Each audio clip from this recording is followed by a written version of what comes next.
всего зала. То есть мы работаем одну и ту же форму, но что-то объединяет нас.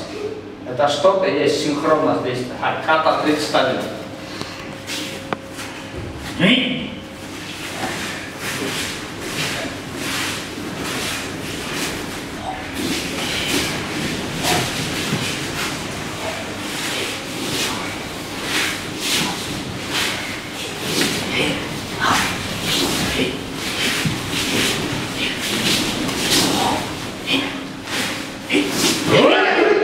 Еще раз, пожалуйста, без меня. Ката 31. Двиг!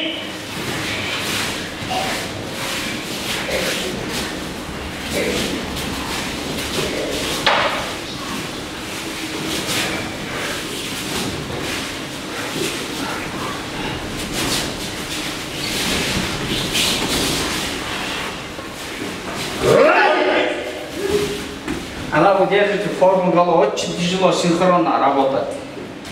Когда вы любите, это большая разница, когда вы думаете, что любите. Большая разница. Орудие на место.